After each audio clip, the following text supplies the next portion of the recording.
Hello friends, welcome to study with Kashi. Friends, आज के video में हम क्लास 10 साइंस के 2025 बोर्ड एग्जाम के 70 में से 70 नंबर पक्का सीरीज के सेक्शन बायोलॉजी को डिस्कस करने वाले हैं, जो कि हमारे बोर्ड एग्जाम में 25 मार्क्स की आती है।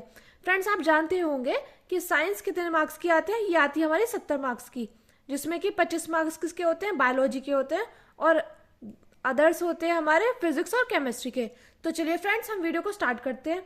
देखिए फ्रेंड्स, आज के इस वीडियो में हम 50 इंपॉर्टेंट टॉपिक को डिस्कस करने वाले हैं। तो चलिए देरी न करते हुए वीडियो को स्टार्ट करते हैं। देखिए फ्रेंड्स, हमारा पहला टॉपिक क्या है, पोषण क्या है, पोषण की आवश्यकता व पोषण के प्रकार। तो आपको पता होना चाहिए पोषण क्या है और पोषण की आवश्यकता व पोषण के प्रकार क्या है। मोस्ट इंपॉर्टेंट क्वेश्चन है, बार बार बोर्ड परीक्षा में रिपीट होता है। अगला देखिए, अगला टॉपिक है हमारा पाचन से आप क्या समझते हैं। मनुष्य की आहार नाल में पाचन पर टिप्पणी लिखो। ये फ्रेंड्स कई बार बोर्ड परीक्षा में रिपीट हुआ है कि पाचन से आप क्या समझते हैं, मनुष्य की आहार नाल में पाचन पर टिप्पणी लिखो। जितने भी फ्रेंड्स ये 50 टॉपिक है, मोस्ट इंपॉर्टेंट है, ये बार बार परीक्षाओं में रिपीट हुए हैं और ये हमारी पूरी साइंस की बायोलॉजी के चैप्टर्स का निचोड़ है। देखिए फ्रेंड्स, अगला क्वेश्चन है हमारा, श्वसन से आप क्या समझते हैं, परिभाषा व श्वसन के प्रकार बताइए। तो आपको पता होना चाहिए श्वसन की परिभाषा और श्वसन के प्रकार। ये friends very very important topic है। अगला देखिए, अगला टॉपिक है हमारा, श्वासोच्छ्वास से आप क्या समझते हैं, श्वास व श्वसन में अंतर। फ्रेंड्स, अंतर मोस्ट इंपॉर्टेंट है, आपसे 4 नंबर या 2 नंबर में पूछ लिया जाता है।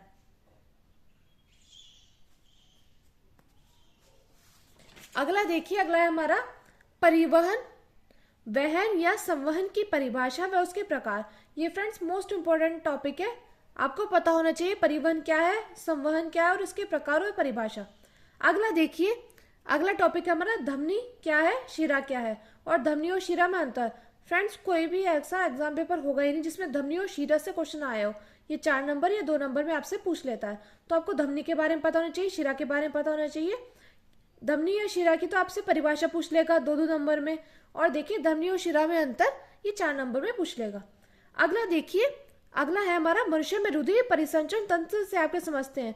तो फ्रेंड्स, कई बार रुधिर परिसंचरण तंत्र का चित्र बनाने के लिए आ जाता है 2 नंबर या 4 नंबर में, तो आपको इसके बारे में पता होना चाहिए, मोस्ट इंपोर्टेंट टॉपिक है। अगला देखिए, अगला है, मानव हृदय के व्यवस्थात्मक काट का चित्र सहित वर्णन करो। व्यवस्थात्मक काट क्या होता है, ये होता है अंदर का, मानव मस्तिष्क के जो अंदर के पार्ट होते हैं उनका चित्र सहित वर्णन करो। फ्रेंड्स, मोस्ट इंपॉर्टेंट टॉपिक है, बार बार बोर्ड परीक्षा में रिपीट हुआ है। अगला देखिए, अगला है, लसिका क्या है। तो आपको लसिका के बारे में पता होना चाहिए, और रुधिर और लसिका में अंतर बहुत बार पूछा गया है। रुधिर और लसिका मोस्ट इंपॉर्टेंट टॉपिक है कि रुधिर व लसिका में अंतर बताइए, और देखिए धमनी और शिरा में अंतर बताइए। अगला देखिए फ्रेंड्स, अगला क्या टॉपिक है हमारा, प्रकाश संश्लेषण क्या है। प्रकाश संश्लेषण को इंग्लिश में फोटोसिंथेसिस भी कहते हैं। तो प्रकाश संश्लेषण की परिभाषा, इसकी प्रक्रिया व इसकी कार्यविधि का सचित्र वर्णन करो। ये फ्रेंड्स हमारी बोर्ड परीक्षा में बार बार रिपीट हुआ है। अगला देखिए, अगला है हमारा, प्रकाश संश्लेषण। तो हमसे पूछ लिया जाता है कि प्रकाश संश्लेषण के लिए सूर्य की आवश्यकता क्यों है। ये फ्रेंड्स आपसे टिप्पणी के लिए आ जाता है कि प्रकाश संश्लेषण से रिलेटेड टिप्पणी है, प्रकाश संश्लेषण के लिए सूर्य की आवश्यकता क्यों है। अगला देखिए, अगला क्या है हमारा, अगला है, मंड की उपस्थिति के लिए आधिपत्य वाले मोल का प्रयोग। फ्रेंड्स देखिए, ये मोस्ट इंपॉर्टेंट टॉपिक है, बार बार बोर्ड परीक्षा में रिपीट हुआ है। तो 2024 में रिपीट हुआ है कि मंड की उपस्थिति के लिए आधिपत्य वाले मोल का प्रयोग बताइए। अगला देखिए, अगला है, प्रकाश संश्लेषण में ऑक्सीजन कैसे निकलती है। तो आपको इन 3 टिप्पणी के बारे में पता होना चाहिए, ये बोर्ड परीक्षा में बार बार रिपीट हुए हैं। फ्रेंड्स, ये जितने भी क्वेश्चन है ये हमारे बोर्ड परीक्षा में बार बार रिपीट हुए हैं, क्योंकि हमारे जो सिलेबस है वो फिक्स है। अगला देखिए, अगला है, प्रकाश संश्लेषण को प्रभावित करने वाले कारक। तो आपको प्रकाश संश्लेषण के बारे में पता होना चाहिए, इसके कारक के बारे में पता होना चाहिए, मोस्ट इंपोर्टेंट टॉपिक है फ्रेंड्स। अगला देखिए, अगला है, पादपों में जल का परिवहन। फ्रेंड्स, पादप क्या होते हैं, पादप का मतलब होता है पौधे। क्या होता है पादप का मतलब, पौधे। तो देखिए इसमें हमारा क्या पूछा जाता है, मूलरोमों द्वारा जल का अवशोषण करना, यानी कि जाइलम के बारे में पूछा जाता है। और देखिए, जड़ में पानी का संवहन करना, यानी कि फ्लोएम के बारे में पूछा जाता है। तो देखिए, आपको पता होना चाहिए पादपों में जल का परिवहन, ऐसा क्वेश्चन आ जाता है कि मूलरोमों द्वारा जल का अवशोषण बताइए या जड़ में पानी का संवहन बताइए। अगला देखिए, अगला है हमारा, मूलदाब से आप क्या समझते हैं। ये फ्रेंड्स आपसे 2 नंबर में रखा मिला जाता है, तो आपको मूलदाब के बारे में पता होना चाहिए। अगला देखिए, अगला है, वाष्पोत्सर्जन की परिभाषा और इसको प्रभावित करने वाले कारक और इसके प्रभाव। तो फ्रेंड्स मोस्ट इंपोर्टेंट टॉपिक है वाष्पोत्सर्जन से तो आपसे क्वेश्चन भर भर के आते हैं। अगला देखिए, अगला टॉपिक है रंध्र क्या है। तो फ्रेंड्स रंध्र क्या होता है, जो हमारी पत्तियों में, जैसे ये हमारी पत्ती है, इसमें जो छिद्र होते हैं इनको क्या बोलते हैं, इनको बोलते हैं हम रंध्र। तो आपको पता होना चाहिए रंध्र क्या है, इसकी संरचना तथा इसके खुलने तथा बंद होने की प्रक्रिया। ये फ्रेंड्स मोस्ट इंपोर्टेंट टॉपिक है, आपसे 2 नंबर या 4 नंबर में पूछ लिया जाता है। अगला देखिए, अगला टॉपिक है हमारा उत्सर्जन क्या है। कोई भी ऐसा बोर्ड एग्जाम होगा ही नहीं जिसमें उत्सर्जन से क्वेश्चन आया हो। तो मानव में उत्सर्जन का सचित्र वर्णन करो। फ्रेंड्स ये तो आपसे 6 नंबर में पूछ लिया जाता है, मोस्ट इंपोर्टेंट टॉपिक है। अगला देखिए, अगला है समन्वय व नियंत्रण क्या है। जंतुओं में समन्वय से आपके समझते हैं। फ्रेंड्स कई बार बोर्ड परीक्षा में रिपीट हुआ है कि समन्वय से आपके समझते हैं और नियंत्रण से आपके समझते हैं। अगला देखिए, अगला है तंत्रिका तंत्र में तंत्रिका उत्तक से आपके समझते हैं। कई बार तंत्रिका तंत्र से क्वेश्चन आ जाता है कि तंत्रिका तंत्र में तंत्रिका उत्तक से आपके समझते हैं न्यूरॉन या तंत्रिका कोशिका की संरचना का सचित्र वर्णन करो। ये फ्रेंड्स आपसे 6 नंबर में पूछ लिया जाता है। फ्रेंड्स ये क्वेश्चन बार बार रिपीट होता है। 6 नंबर के जो क्वेश्चन है वो तो हमारे फिक्स ही हैं। अगला देखिए, अगला है मेरुरज्जु से आपके समझते हैं। आपको मेरुरज्जु के बारे में पता होना चाहिए, इसकी परिभाषा के बारे में पता होना चाहिए और इसके कार्य के बारे में पता होना चाहिए। ये आपसे 4 नंबर या 2 नंबर में पूछ लिया जाता है। अगला देखिए, अगला टॉपिक है हमारा प्रतिवर्ती क्रिया या रिफ्लेक्स क्रिया से आपके समझते हैं। इसकी परिभाषा या उदाहरण दो। तो आपको प्रतिवर्ती क्रिया के बारे में पता होना चाहिए, इसको इंग्लिश में रिफ्लेक्स क्रिया भी बोलते हैं। तो आपको इसके बारे में पता होना चाहिए, इसकी परिभाषा और उदाहरण के बारे में पता होना चाहिए। अगला देखिए, अगला है हमारा पादप हार्मोन से आपके समझते हैं। आपको पादप हार्मोन्स के बारे में पता होना चाहिए और इसकी प्रमुख विशेषता। फ्रेंड्स ये मोस्ट इंपोर्टेंट टॉपिक है। पादप मतलब होता है पौधे, यानी कि पौधों में जो हार्मोन होता है आपको उसके बारे में पता होना चाहिए और इसकी विशेषता के बारे में पता होना चाहिए। अगला टॉपिक देखिए, अगला टॉपिक है हमारा पादप हार्मोन की परिभाषा तथा पादप हार्मोन का वर्गीकरण। कई बार आपसे इन टिप्पणियों के बारे में पूछ लिया जाता है कि ऑक्सीन पर बताइए, जिबेरेलिन पर बताइए, साइटोकिनिन पर बताइए, एप्सिलिक अम्ल पर बताइए, पुष्प हार्मोन या एथिलीन पर बताइए। तो फ्रेंड्स ये मोस्ट इंपोर्टेंट क्वेश्चन है, आपसे ये दो नंबर के पूछ लिए जाएंगे ये सभी। मान लीजिए आपसे अगर ये 3 भी पूछ लेना, जैसे ऑक्सीन, जिबरेलिन और साइटोकिनिन, तो आपका 6 नंबर का क्वेश्चन बनता है। तो ये हमारे विस्तृत उत्तरीय प्रश्न में आता है कि पादप हार्मोन की परिभाषा और पादप हार्मोन का वर्गीकरण। आपसे इनमें से किसी पे भी टिप्पणी पूछ लेगा। अगला देखिए, अगला क्या है हमारा हार्मोन तथा अंतःस्रावी ग्रंथियों की परिभाषा। कई बार आपसे हार्मोन की परिभाषा पूछ ली जाती है और कई बार आपसे अंतःस्रावी ग्रंथि की परिभाषा पूछ ली जाती है। अगला देखिए, अगला टॉपिक है हमारा 25वां, जो कि है पादपों में अलैंगिक जनन से आपके समझते हैं। अलैंगिक जनन की विधियों का वर्णन करो। फ्रेंड्स ये क्वेश्चन आपसे बार बार रिपीट होता है, ये आपको हर पेपर सेट में मिलेगा। फ्रेंड्स हर बार 7 पेपर सेट मिलते हैं जिसमें कि हर जिले के अलग अलग होते हैं। तो आपको 2-3 सेट में तो पादपों में अलैंगिक जनन से क्वेश्चन मिलेगा ही। ये 4 नंबर या 2 नंबर में पूछ लिया जाता है। अगला देखिए, अगला है कायिक जनन या कायिक प्रवर्धन से आपके समझते हैं। पादपों में किन किन भागों में कायिक जनन होता है और कायिक जनन के लाभ। फ्रेंड्स मोस्ट इंपोर्टेंट टॉपिक है कायिक जनन या कायिक प्रवर्धन। तो आपको इसके बारे में पता होना चाहिए, आपसे 2 नंबर या 4 नंबर या 6 नंबर में पूछ लिया जाता है। अगला क्वेश्चन देखिए, अगला है लैंगिक जनन से आपके समझते हैं। पौधों में लैंगिक जनन कैसे होता है, सभी भागों का विस्तार सहित वर्णन करो।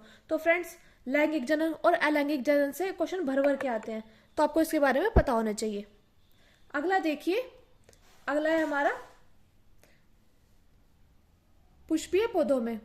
पुष्पीय पौधों में लैंगिक जनन का सचित्र वर्णन करो। तो फ्रेंड्स मोस्ट इंपोर्टेंट टॉपिक है, तो आपको लैंगिक जनन और अलैंगिक जनन और पुष्पीय पौधों में लैंगिक जनन का सचित्र वर्णन आना चाहिए। अगला टॉपिक देखिए, अगला टॉपिक है परागण क्या है। परागण के प्रकार और स्वपरागण और परपरागण में अंतर। तो फ्रेंड्स कई बार आपसे 2 नंबर में पूछ लिया जाता है कि परागण क्या है और परागण के प्रकार और स्वपरागण या परपरागण में अंतर बताइए। तो फ्रेंड्स आपसे अंतर 4 नंबर में पूछ लिया जाता है। अगला देखिए, अगला है बीजांड की संरचना का सचित्र वर्णन करो। कई बार आपसे ये क्वेश्चन बिल्कुल रखा मिलेगा कि बीजांड की संरचना का सचित्र वर्णन करो, तो आपको इसका चित्र बनाना होगा। अगला देखिए, अगला है निषेचन से आपके समझते हैं। परागण तथा निषेचन में अंतर बताइए। फ्रेंड्स देखिए, परागण और स्वपरागण में अंतर आता है और परागण और निषेचन में भी भर भर के अंतर आते हैं। ये आपसे 4 नंबर या 2 नंबर में पूछ लिया जाएगा, तो आपको पता होना चाहिए निषेचन क्या है और परागण तथा निषेचन में अंतर बताइए।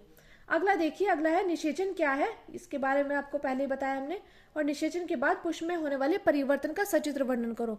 तो आपको पता होना चाहिए कि निषेचन के बाद पुष्प में होने वाले परिवर्तन कौन कौन से हैं। तो फ्रेंड्स ये मोस्ट इंपोर्टेंट टॉपिक है। अगला देखिए फ्रेंड्स, अगला है जंतुओं में जनन पर टिप्पणी लिखो। आपको पता होना चाहिए जंतुओं में जनन के पर टिप्पणी है कालिकोत्पादन द्वारा जनन और पुनरुद्भावन द्वारा और विखंडन द्वारा जनन। तो फ्रेंड्स ये तीनों ही मोस्ट इंपॉर्टेंट है, बार बार परीक्षा में रिपीट होता है। ये फ्रेंड्स आपसे 4 नंबर या 6 नंबर में पूछ लिया जाएगा। आपसे बोला जाएगा जंतुओं में जनन पर टिप्पणी लिखो, और ये ऑप्शन आपको दिए जाएंगे कि कालिकोत्पादन द्वारा जनन, पुनरुद्भावन द्वारा जनन या विखंडन द्वारा जनन। तो फ्रेंड्स ये आपको मालूम होना चाहिए। अगला देखिए, अगला क्या है हमारा, अगला है हमारा जनसंख्या वृद्धि क्या है। जनसंख्या वृद्धि का मानव समाज पर दुष्प्रभाव के कारण, जनसंख्या वृद्धि को रोकने के व्यावहारिक उपाय। तो आपको जनसंख्या वृद्धि के बारे में पता होना चाहिए। फ्रेंड्स अगर आपने हिंदी को अच्छे से कराया ना, तो आपने जनसंख्या वृद्धि पर निबंध जरूर करा होगा, ये मोस्ट इंपॉर्टेंट है। तो देखिए ये हमारा 2024 का रिपीटेड क्वेश्चन है कि जनसंख्या वृद्धि क्या है। जनसंख्या वृद्धि का मानव समाज पर दुष्प्रभाव के कारण बताइए, और जनसंख्या वृद्धि को रोकने के व्यावहारिक उपाय। तो फ्रेंड्स ये टॉपिक हमारा मोस्ट इंपॉर्टेंट है। अगला देखिए, अगला टॉपिक है हमारा परिवार नियोजन क्या है।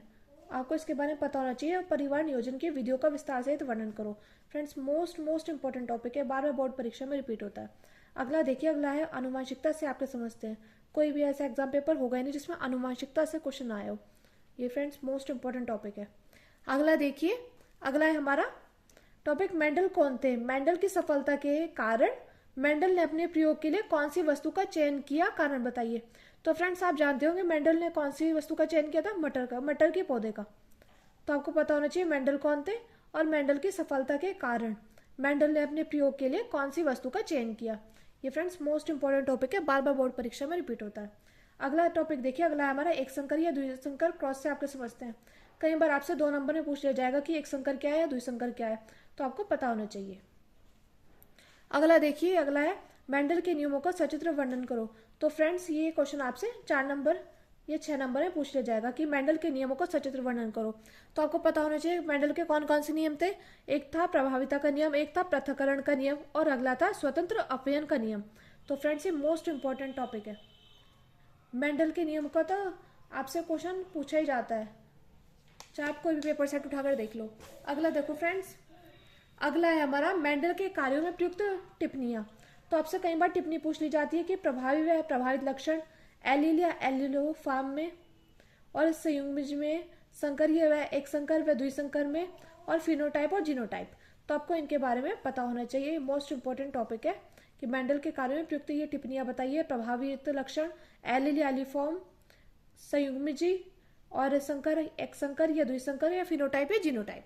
अगला देखिए, अगला है जीन प्रारूप व लक्षण प्रारूप में अंतर। फ्रेंड्स कई बार आपसे अंतर पूछ लेता है, तो आपसे 4 नंबर में अंतर पूछ लेगा, जीन प्रारूप या लक्षण प्रारूप में अंतर बताइए।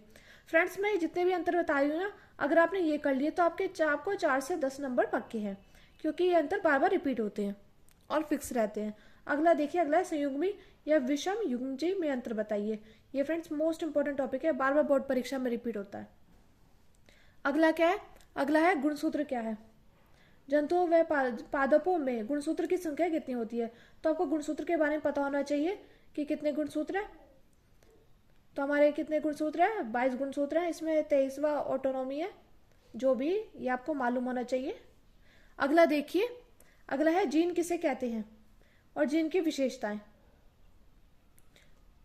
गुणसूत्र की संख्या कितनी होती है, 46 होती है फ्रेंड्स, जिसमें कि 22 सेम रहते हैं और 23वां अलग होता है। अगला क्वेश्चन है जीन किसे कहते हैं। ये फ्रेंड्स बोर्ड परीक्षा में रिपीट होता है। अगला देखिए डीएनए, आपसे पूछ लेता है डीएनए क्या है। तो आपको डीएनए की फुल फॉर्म पता होनी चाहिए, उसके महत्व को समझाइए, इसके महत्व के बारे में पता होना चाहिए। कई बार आपसे डीएनए और आरएनए में अंतर भी पूछ लेता है कि डीएनए की फुल फॉर्म क्या है, डीऑक्सी राइबोसोम न्यूक्लिक अम्ल, और आरएनए की है राइबोसोम न्यूक्लिक अम्ल। और कई बार आपसे डीएनए क्या है इसके बारे में पूछ लेगा, इसके महत्व के बारे में पूछ लेगा। अगला देखिए, अगला है मनुष्य में लिंग निर्धारण की प्रक्रिया का सचित्र वर्णन करो। ये फ्रेंड्स मोस्ट इंपॉर्टेंट टॉपिक है, आपसे 6 नंबर में पूछ लिया जाता है। तो फ्रेंड्स ये थे हमारे मोस्ट इंपॉर्टेंट टॉपिक्स, जो कि आपके बोर्ड परीक्षा में साइंस बायोलॉजी के मोस्ट इंपॉर्टेंट टॉपिक है, जो हर बार बोर्ड परीक्षा में रिपीट होता है। मैं उम्मीद करती हूँ फ्रेंड्स आपको ये सभी टॉपिक अच्छे से समझ में आए होंगे, और अगर आपने ये कर लिए ना, तो आपको 70 में से 70 नंबर लाने से कोई भी नहीं रोक सकता। Thank you friends. अगर आपको वीडियो अच्छी लगी हो तो प्लीज़ हमारे चैनल को सब्सक्राइब कीजिए और वीडियो को ज़्यादा से ज़्यादा लोगों में शेयर कीजिए। Thank you, thanks for watching.